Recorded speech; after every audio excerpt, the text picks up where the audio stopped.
I spent 10 years as a reporter for Time magazine covering all kinds of disasters, and one of the things that I noticed was over time, in everything from terrorist attacks to anthrax to wildfires, all kinds of different disasters, I heard the most interesting and surprising things from the survivors of those incidents. And they were not the things that we were mostly writing about in many of our stories. Usually we turn to survivors for stories of loss and blame and tragedy, which are important to witness. But what I was also hearing was another story, which was things that survivors had learned that they wanted you to know. Sometimes very practical things. They had experienced physically, emotionally, even socially, things that they did not expect in the moments leading up to, during, and after a disaster. And it was remarkable how similar their stories were from very different disasters. And yet, very little of that wisdom seemed to be influencing the larger conversations we were having in officialdom about preparedness and planning, and the general narrative about what happens in disasters.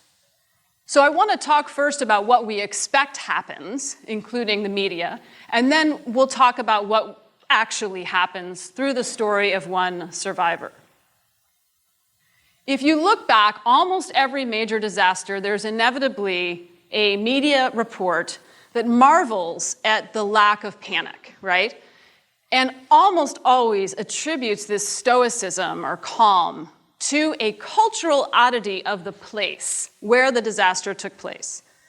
This was The Economist actually congratulating Americans for their stoicism, which I thought was hilarious. The Economist doesn't typically laud America for its stoicism compared to the UK, but nevertheless, after Hurricane Harvey, this appeared. Natural disasters bring out Americans' sterling civic spirit, stoicism, and selflessness. All true. The thing is, this happens everywhere. So let me give you an example. This was after the Boston Marathon bombings, and the Pittsburgh Post-Gazette lauded the stoic, resilient spirit that pervades this city, just that city. And then we see it sometimes entire countries, many different languages and cultures. So the Chinese can be very stoic in the face of a disaster. And here we have everywhere, Japan's stoic resilience is on display. This is my favorite. Outside the hotel is a line of locals waiting patiently, as perhaps only Japanese people can. So, while it's very nice that we in the media are congratulating these survivors on their calm, we need to start connecting the dots and realizing that this is the norm. This is the default reaction. In general, people do not behave as they behave at rush hour on the freeway in disasters. Very different dynamics immediately take hold. So I want to talk a little bit about what actually happens through what survivors have told me. And I think one thing I wanted to start with was by just noting my appreciation for these survivors. This is Christian, who came to me after my book, The Unthinkable, came out, because he wanted to share his story as a warning for the rest of us. So like all survivors, he wanted his story to be worth something. So Christian was living in Singapore. He was from Belgium. And in 2004, he knew he was going to be very homesick, away from his family, where he grew up. So he invited a group of friends to go to Thailand for the holidays. And this is him on a boat approaching this tiny island where he would be staying for Christmas. It's a beautiful place that was made famous by Leonardo DiCaprio in the movie The Beach, if you ever saw it. But it's a very tiny island on a strip of land, as you can see. A beautiful place. He had a wonderful time with his friends. And the morning after Christmas, he was awakened by some slight shaking of an earthquake around 8:30 a.m. in his hotel room. He knew it was an earthquake because he had experience that was relevant. He had lived in Los Angeles at some point and pretty much had a good idea of what that feeling was. So he got up and immediately went over to the window and stared out at the sea. So he had a little more information, which was valuable. which was that sometimes tsunami come after earthquakes. And he stared at the sea for about 5 or 10 minutes, and then, looking for the kind of wall of water that he was expecting from movies, and he didn't see anything, so he decided he was being silly, and he went down to breakfast and really didn't think too much about it anymore after that. So what we find in most disasters is that this is very, very typical, that your brain, as Dennis alluded to, will go to great lengths to come up with ways to normalize a situation, even when you have a little more wisdom about what may or may not be the risk. Firefighters have great stories about this. If you know a firefighter, ask them. They will tell you about going into a bar or a department store or a movie theater and watching smoke fill the ceiling and everybody's just sitting there and looking at you. So this is a very common thing where it's totally understandable, right? You will try to fit what is happening into patterns for everything that's happened before. That is how we function, right? We cannot get through the day without that. So the problem is if we don't have training and experience then in a particular emergency, then we will try to do that. We all do it, even people with training do this. So this is a picture that was taken moments before the tsunami, a couple hours after Christian woke up. He had gone up to his room to pack and check out. And around this time, there was a second natural warning sign of a possible tsunami. In addition to an earthquake, a warning sign that sometimes occurs is that the sea begins behaving strangely. So recedes, become very shallow, frothy, sort of churning. And people, the tourists on the beach, notice this. In many cases, discussed it with each other, which is the milling that Dennis was talking about. It's very common for people to become very social in these situations and want to share information. And they're in fact walking towards the water because there isn't enough latent wisdom in this crowd about what this might indicate. So here is an opportunity, right? If people knew when they checked into their hotel rooms in a tsunami inundation zone that this was a sign of a possible tsunami, then this would have been a very useful moment, right? This deliberation. In the case of Christian, he was packing his bag, not thinking anything was wrong, in this beautiful place, when he suddenly heard a loud slam, and he felt the impact of the water against his building. He was on the second floor of a relatively flimsy 2-story building, and he noticed that the lights went out in his room, and he heard some strange noises. You can see this is a picture taken during the tsunami somewhere else in Thailand. You can see in the upper left corner a picture of the water approaching, people running away. But even then, he tried to make sense of it and to normalize it, which is what we all do. I've caught myself doing it many, many times. So in his case, he came up with the narrative that perhaps there were some guests checking out and their rolling suitcases had banged into something, and that's what had created the disruption. Apparently, the power had been cut off by this too. So he continued packing. And then he went to the bathroom and went to wash his hands, and then no water came out. Now, this was enough to trigger a sense that maybe everything wasn't as normal as he thought. So he opened the door from his room to see what was going on, and the water was about 2 inches below the second floor where his room was. And here's what's interesting. In this moment, he looks around. There's water everywhere. The restaurant where he'd just eaten breakfast is gone. Just everything is covered. And what his brain did was sort and try to find an explanation that it had experienced before. And the only thing he could think of was that it was similar to when it would snow in his native country of Belgium. And you'd walk outside and it was so still and peaceful and quiet. This is a very powerful thought. It was just like a snow day. And it was dead silent. And there were some people, just like him, looking out, trying to make sense of what was happening. And so they went from this stage of denial and disbelief into a stage of deliberation or milling, where they started talking to each other, shouting to each other. Do you think this was a tsunami? Christian said. And they all agreed that it probably was. But it was nothing like he had expected. It was very quiet. People were very calm or stoic. They did not panic. They did not get hysterical. They did not start punching each other out. They needed each other quite desperately. So why would they do that, right? So in his case, the water quickly receded, and you can see this is a picture he took just moments after the tsunami. And the destruction was unimaginable. Half the population, there were 5,000 people on that island, half of them were dying.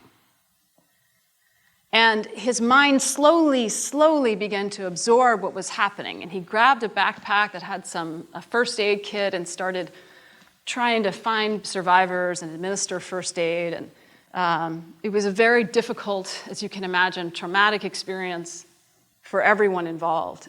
He went back to Singapore, back to his life, and couldn't do that, couldn't reconcile it. So he started a charity that built boats for fishermen who had been displaced by the tsunami. And he lives to this day with a lot of guilt because he had this moment where he went to the window and he thought, maybe there's going to be a tsunami, and he didn't act on it. And that's why he wants to tell this story. Now, what I tell Christian is, wouldn't it have been nice if you'd gotten a message, a warning message, or someone had given you this information? It's not just on you, but it feels like it's just on you. And what he wants you to know is, if you're in charge of emergency management, you need to deputize that information. You need to make sure everybody in your office building knows what the warning signs are and that they've gone down the stairs and they've trained for it physically. If you don't do that, he said, you will not want to live with yourself afterward. You need to trust people with as much knowledge as you can give them and as much physical muscle memory of getting out of a place as they will allow you to introduce them to. Because you don't want to have to think in a disaster. It will not go well. It is not how our brains are designed.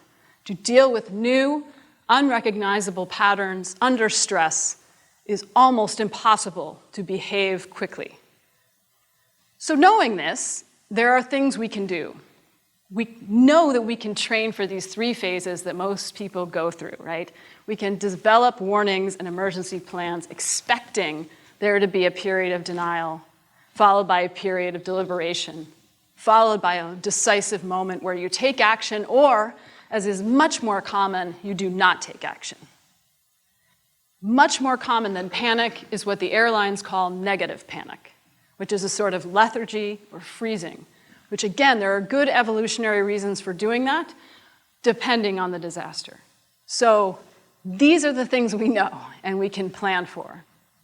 As a counterpoint, Christian wanted me to talk about a little girl, much like him, who was from the UK, visiting a place she'd never been, at the same exact moment in Thailand. So similar to him in a lot of ways, similar level of privileges and advantages, education, although she was 10. But she was there with her family on holiday. And she was walking down the beach this same morning, and she noticed how the sea was behaving strangely. And she had, in her science class back home, recently learned about the warning signs of a tsunami. And Tilly turned to her parents and she said, I think there's going to be a tsunami. The sea is, it's shallow, it's frothy. This is one way you know there's going to be a tsunami. And her parents did what most of us would do without that knowledge and tried to tell her everything was fine, to calm her down, to make sure, she didn't freak out. And they kept walking. And at some point, Tilly sat down in the sand and refused to go on because she was so convinced that there's something wrong. There's 2 things about this. The first is the incredible power of just a little bit of information, and the second is the incredible courage of children. Children are wide open to this stuff, which is why firefighters are constantly showing up at schools, right? Children are open to this. They're not as likely to fit everything into pre-existing narratives because they don't have as many cluttering up their brains, right? And they're not as worried about being embarrassed, to their great credit. So her father agreed to take her back to the hotel. The mother went on walking on the beach. And they get to the hotel, and now this is where the deliberation, the social part happens. So her father does something very brave, which is he turns to one of the Marriott employees and he says, I know you're going to think I'm crazy, but my daughter is worried there's going to be a tsunami because the sea is doing this weird thing, and which everyone had noticed, and she heard that could be a warning sign. And And it happened that there was a Japanese tourist standing right there and overheard him and said, I read that there was an earthquake in Sumatra earlier, so it could be that there is going to be a tsunami. She might have a point. And together, the three of them discussed it and then did something very courageous, which is they cleared the beach. They screamed and yelled and got everybody, including Tilly's mother, back. And they went to a higher floor, and no one died on the beach that day. This was a very difficult story for Christian to read because he felt like he could have done that, right? This 10-year-old girl did this. But the point is we did it together, right? Like her teacher did it. Her father did it. The Marriott employee did it.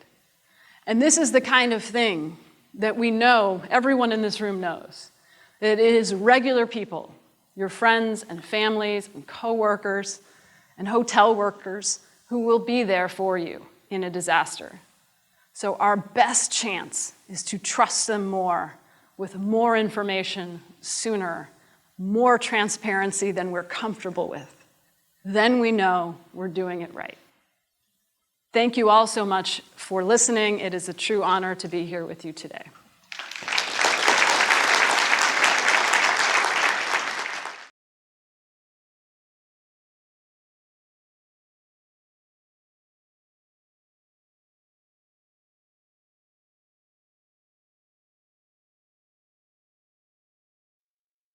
It's very difficult to have any true north, right? Most disasters, very difficult to know what's going to happen.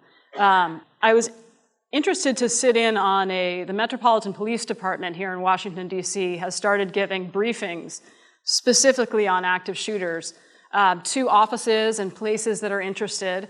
And I was thinking to myself, what are they gonna say? Like, this is a tough one, But it's very impressive, actually, that they're dealing with this head on. And they gave a presentation which basically said, the kind of buzzwords that you hear, which are run, hide, fight for a active shooter. But they explained specifically what that might look like and gave people a sense of agency.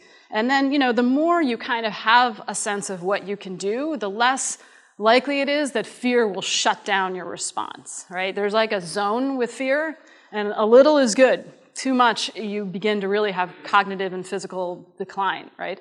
So in that case, they were able to come up with very specific things that to this day I think about, like grab a fire extinguisher, There are things in your office that you can use. You don't want to think about this stuff, right?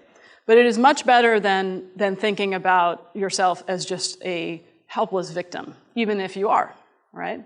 So there is value in giving people a sense of agency, in reminding them of the value in running and hiding before fighting, but that at some point they may have to fight and not to expect someone to come save them. And that was the message the police were sending. And it's distressing that we're at that point, but it's better to give people a sense of options and their own power, such as it is, than to not talk about it.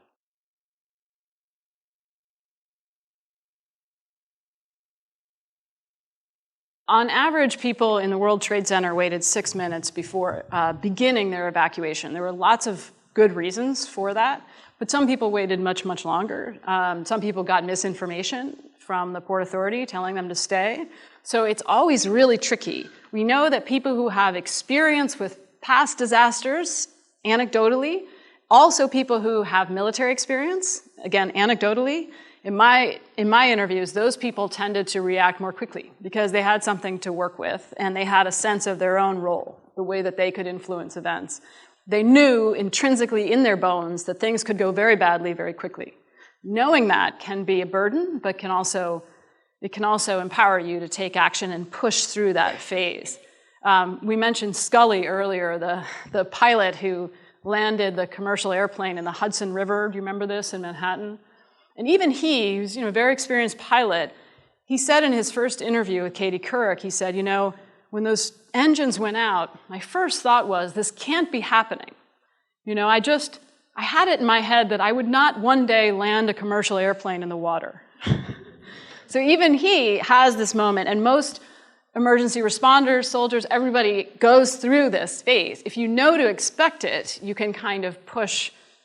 You can actually recognize yourself going through it and push faster. The things that also influence are the people around you, right? So if people scream at you to get out, then you're more likely to kind of snap out of that stupor. So I went to some flight attendant training for this research, and they are now trained in the best of cases to yell at passengers, not to, because what will happen is most plane crashes are survivable, and they end up on the ground, the plane's on fire, you need to get off very quickly, the smoke's very toxic, so the whole game is moving through that denial phase really quickly, right? But you have no experience for this, right? Like, you got nothing. So what happens is people immediately, even when the cabin is filled with smoke and something terrifying has just happened, people will go for their overhead bags, right? And that's because that's what we always do when we get off the plane. So they've trained flight attendants to scream at you not to do that, to leave your bags, to go, go, go, and that does help. A lot of first responders do this as well. They will use very direct language in very intense situations, and it's not because they're really angry. It's because that helps break through this kind of lethargy. But there are many, many stories of individuals grabbing the hand of the person next to them and saying, we're going, we're getting out of here. And that breaks through the stupor. So again, really depends on the people you're with and the training and wisdom they all have combined.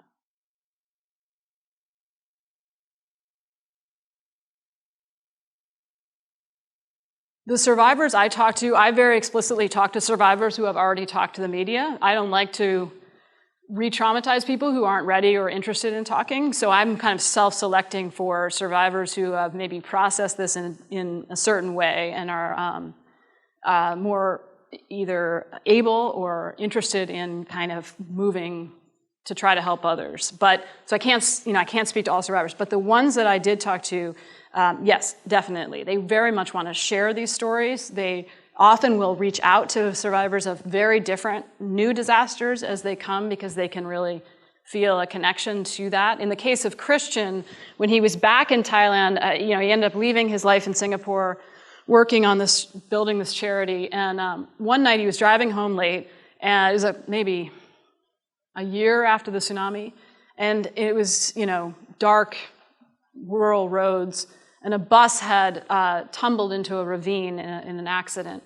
And all these cars had pulled over, and people were just sort of staring, and there were 40 people on this bus, almost half of them had died instantly, but there were a lot of survivors. And in this case, because of his experience, Christian immediately pushed through that phase of just staring and wondering and trying to make sense of it. And he started yelling at people to help the survivors. And he got as many survivors as he could into his vehicle and other people's vehicles, and they had to drive 45 minutes to the nearest hospital. But there was this one moment, and he describes it as one of the few moments where he really felt some peace since the tsunami, when he looked in his rearview mirror and he saw a convoy of cars behind him because they were following him. And this is what we know. People will become unbelievably compliant and obedient and courteous in a disaster. So if there is a vocal, wise leader, they will follow.